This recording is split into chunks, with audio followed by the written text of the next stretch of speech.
berdoa. Terima kasih Tuhan atas segala kebaikan-Mu dalam hidup kami jemaat-Mu. Saat ini kami akan mendengarkan firman-Mu. Berkatilah kami seluruhnya, agar kami sungguh-sungguh memakai kesempatan ini untuk menerima firman-Mu yang akan kami lakukan di dalam kehidupan kami sehari-hari. Terimalah doa kami, dalam nama Yesus kami berdoa. Amin. Ayat 29 sampai ayat 30. Keluaran 34 ayat 29 sampai ayatnya yang ke-35. Mari kita bacakan Musa ketika ia turun dari gunung itu. Tidakkah ia tahu bahwa kulit mukanya bercahaya, oleh karena ia telah berbicara dengan Tuhan.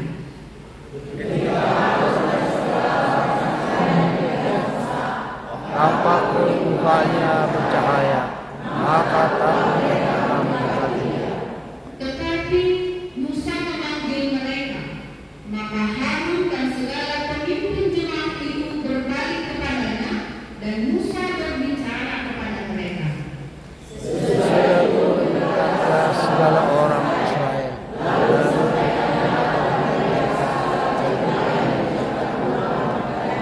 di atas gunung Sinai. Setelah Musa selesai berbicara dengan mereka, diselubunginya lah mukanya.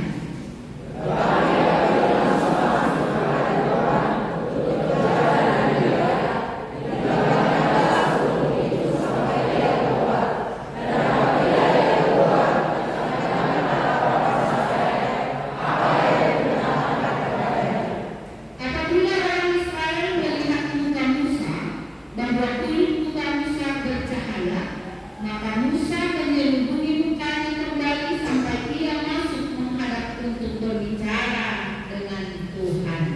Demikianlah pembacaan firman Tuhan. Bapak Ibu yang terkasih dalam Kristus Yesus, di dalam buku 2 Musa ini tertulis bagaimana peristiwa yang sangat berharga terjadi di dalam kehidupan bangsa Israel yang menjadi pengalaman yang luar biasa bagi mereka. Jadi di Keluaran ini kita bisa melihat peristiwa yang luar biasa yang menjadi pengalaman bangsa Israel dalam kehidupan mereka dengan Tuhan. Ketika dari Mesir menuju tanah Kanaan, Tuhan Allah meromantisasi perjalanan mereka. Allah meromantisasi perjalanan mereka dengan perbuatan-perbuatan Tuhan yang dahsyat, yang hebat, yang gak pernah mereka alami sebelumnya dalam kehidupan mereka. Jadi Bagas Pardalana Naido, diromantisasi Tuhanlah hubungannya dengan bangsanya, dengan Tuhan memberikan perbuatan yang terbaik, kebaikan Tuhan, kasih Tuhan nyata di dalam kehidupan mereka saat di dalam pergumulan yang berat. Beberapa di antaranya cara Tuhan meromantisasi perjalanan kehidupan mereka bersama bangsanya adalah Tuhan memberikan apa yang menjadi kebutuhan mereka. Makanan, minuman, panas dikasih tiang awan, dingin dikasih tiang api, dan masih banyak lain yang Tuhan lakukan untuk kebaikan dari bangsa yang Ia kasih. Hanya dari Keluaran ini pun kita tahu bahwa di dalam perjalanan itu bukan hanya Allah yang menunjukkan jati dirinya sebagai Allah yang penuh kasih kepada bangsanya, pun ternyata bangsa yang dikasihi itu pun semakin terus berjalan, semakin menunjukkan jati dirinya. Mereka mengeluh soal makanan, mereka mengeluh soal minuman, mereka mengeluh soal perjalanan, mereka mengeluh soal apa saja yang menurut mereka tidak sesuai dengan ekspektasi mereka. Mereka mengeluh menunjukkan jati diri mereka tidak puas akan perbuatan Tuhan yang seolah-olah tidak memberikan apa yang terbaik dalam kehidupan mereka sepanjang perjalanan mereka. Nah Bapak Ibu, seperti yang kita tahu, Musa hadir dipilih Allah sebagai mediator antara Allah dengan bangsa Israel. Musa itu sebagai mediator yang Tuhan percayakan untuk hadir, mendukung, mengingatkan, mengajari, membimbing bangsa itu untuk kembali terus mengingat kebaikan-kebaikan Tuhan, bahkan untuk membawa mereka kembali kepada sikap yang baik, untuk merespon semua kebaikan Tuhan yang dahsyat yang sudah mereka di dalam kehidupan mereka. Aidu ase isuruh nai bata manai si Musa dolok sinai 40 hari 40 borngin mania dijari mangaluk ai. Ketaatan Musa itu yang membuat Allah memakai dia. Kerendahan hatian Musa itu yang membuat dia yang dipercayakan Tuhan untuk menjadi pemimpin bagi bangsa itu. Aidu ase pala 40 hari 40 borngin peire di atas dolok sinai. Dia pergi berangkat hanya untuk menunjukkan rasa tanggung jawab, melakukan apa yang Tuhan percayakan menjadi bagian di dalam kehidupannya. Nah, kita hagalupan nahilarkan itu hatta Yesus Kristus. Saat itu Musa diberikan kesempatan berbicara dengan Allah. Bapak Inang dalam perjanjian lama berbicara pada Allah itu tidak sembarangan orang dan itu tidak sering terjadi. Itu sebabnya ketika kita tadi baca firman Tuhan, ketika Musa naik ke atas Dolok Sinai, dia turun, kemudian bangsa Israel melihat wajahnya bercahaya. Ini punya tujuan, ini punya maksud, bahwa pertemuan antara Musa dengan Allah menunjukkan bahwa Musa sungguh-sungguh adalah pilihan Allah bagi mereka. Selain itu, kenapa wajah Musa bercahaya? Itu pun menjadi sebuah pembuktian bahwa Allah yang dijumpai oleh Musa benar adalah Allah yang menjadi pemilik kehidupan dari bangsa itu. Jadi yang Musa lakukan naik ke atas, membawa itu kembali, menyampaikannya kepada bangsa Israel, itu bukan persoalan atau pekerjaan yang gampang, persoalan atau pekerjaan yang biasa dilakukan oleh manusia, bukan. Itu adalah pekerjaan dari Allah. Salinari, marsinal salbuluh ini Musa ketika dia mengambil 2 loh batu itu untuk dia sampaikan kepada bangsa Israel. Pekerjaan itu bukan pekerjaan yang asal-asalan. Pekerjaan itu adalah pekerjaan yang dari Tuhan, yang diberikan untuk ditanggung jawabi oleh Musa kepada bangsa Israel. Nah, di luhur sadarion ibain kita pelantikan ubani PMJ nama. Sadalan hujai Bapak Inang, jika di dalam perjanjian lama Tuhan memilih Musa, di masa gereja masa kini Tuhan memilih PMJ, pimpinan majelis jemaat, sebagai simpang bobai itu atong di Kuriani Tuhan ini.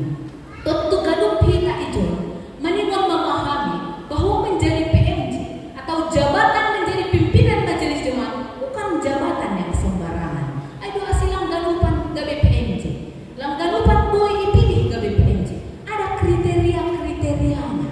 Bahkan setiap majelis jemaat yang memilih pun ninuhur nami ibagas tonggodo, ase pilihan mereka adalah pilihan yang terbaik yang menjadi kesukaan Tuhan memimpin gereja ini untuk 5 tahun yang akan datang.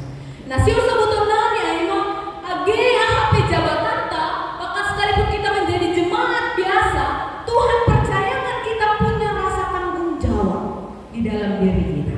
Tidak menganggap remeh, tidak menganggap enteng apa yang Tuhan percayakan menjadi bagian di dalam kehidupan kita sebagai orang percaya. Itu yang ditunjukkan Musa. Maka wajah Musa bercahaya. Lampana bercahaya sonari ini noihanami bohina sampai MJ yang sudah dilantik. Lalu niku sompat bercahaya songon bohini si Musa di duhur nabi pelintun ma songon Harun pakon bangsa Israel. Di sini tadi tercatat ketika Musa datang menjumpai bangsa Israel dan Harun, mukanya bercahaya. Bayang Tuhan melebih. PMJ kan ada mai lantik, aku tiba-tiba bercahaya begini si dia sunari. Nah, aduh, respon nasiam. Alang penasiam mau pelintun ma. Oh ya, ini kan ada kan.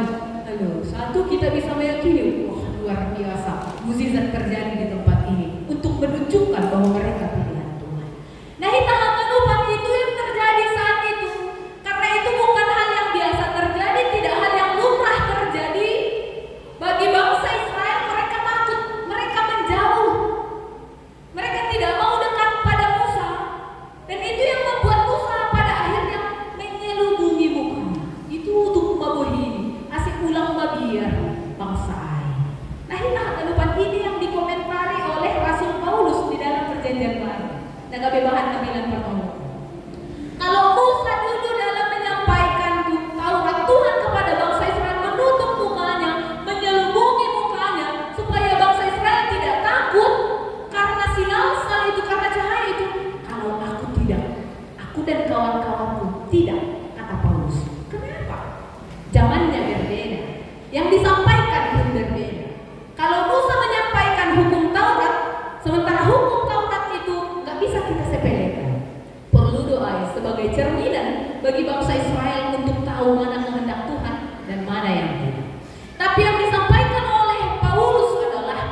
sebagai penggenapan dari hukum Taurat yang sudah sebelumnya disampaikan oleh Nabi Musa di dalam perjanjian lama.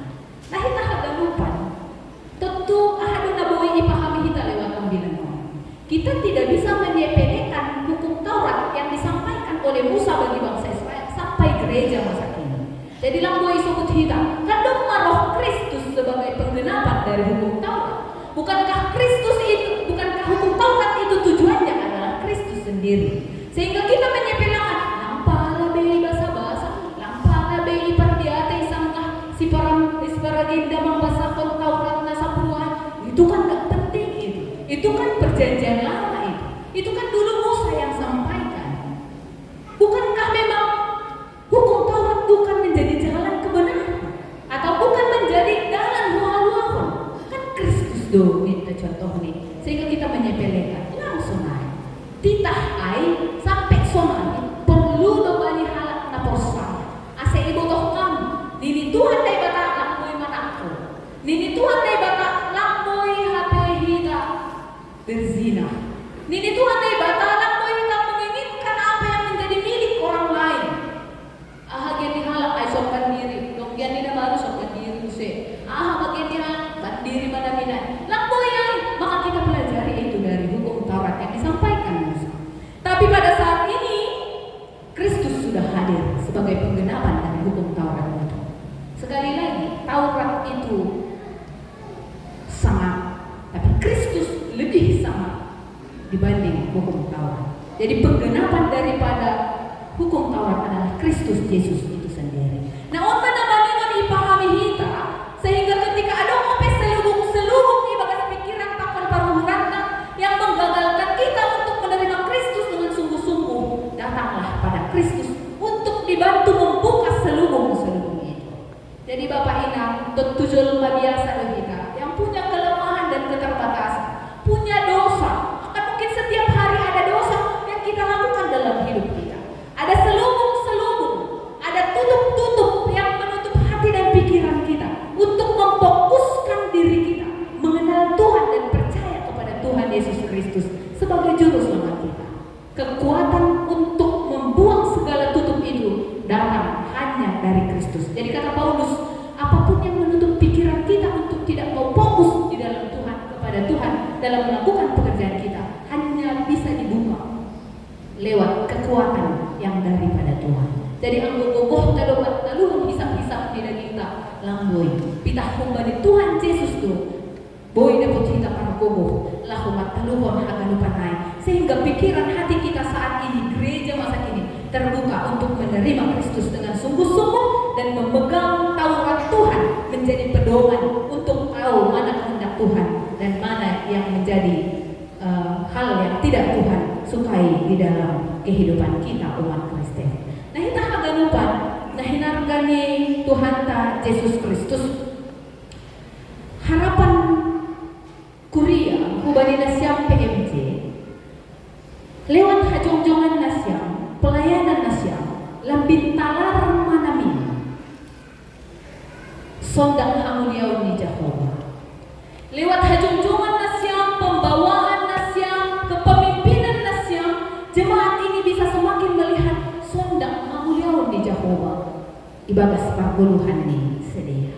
Jadi ini pekerjaan yang berat ini ya Pak, apalagi Bapak Situa Manser kan lalu pengurus resort OPIA tapi doma usia umat terpilih dari pimpinan majelis jemaat dilantik sadarion HPO 50 fon periodisasi OPI Jai kan horja laporak doang nasyam bakat horja nasyam sobali horja kan ada kan bahan OP kegiatan aktivitas kaligan horja nasyam di luar dari gereja ini, tapi ketika nasyam mau memberi hati seperti Musa yang taat kepada Allah, di situ akan ada kekuatan dari Tuhan. Agi bakat horja tapi Tuhan akan memberi hikmat hubani agak lupa PMJ agak lupa pengurus-pengurus terpilih bahkan setiap jemaat yang Tuhan berkati akan diberikan kekuatan yang daripada Tuhan untuk melakukan apa yang menjadi kehendak Tuhan dalam kehidupan ini. Halani ai Bapak Inang, mari di dalam kehidupan kita sungguh-sungguhlah menunjukkan iman kepada Kristus sebagai penggenapan hukum Taurat itu. Lakukan hukum Taurat karena kita tahu apa yang tertulis di sana adalah yang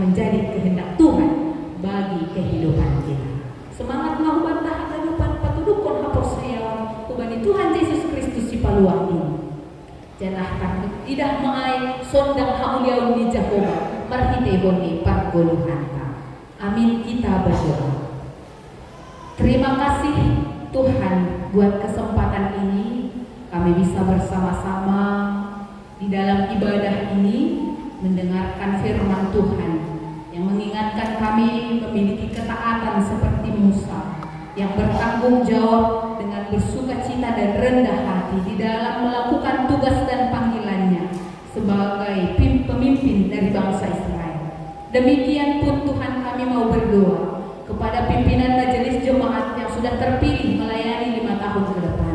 Tuhan, berikan bagi mereka rendah hati, hikmat yang daripada Tuhan untuk bisa Tuhan pakai menjadi pemimpin di gereja ini, untuk membawa jemaat ini semakin hidup di dalam firman Tuhan, hidup di dalam kesukaan Tuhan. Ajarlah juga kami seluruhnya yang hadir pada saat ini Tuhan, untuk melakukan Taurat Tuhan, perintah Tuhan di dalam kehidupan kami, kesukaan-kesukaan Tuhan, untuk lebih menunjukkan bahwa kami adalah orang yang sudah menerima Kristus Sang Juru Selamat. Dengan demikian Tuhan, apapun yang menjadi perintahnya, itulah yang kami usahakan untuk kami lakukan dalam kehidupan kami sehari-hari. Tuhan Allah yang baik, berkati juga pengurus yang sudah melayani 5 tahun lamanya. Beri mereka kesehatan dan kekuatan, dan biarlah mereka terus semangat untuk melayani Engkau di tengah-tengah jemaat-Mu. Inilah doa dan permohonan hati kami Tuhan. Terimalah doa kami, dalam nama Kristus Yesus kami berdoa.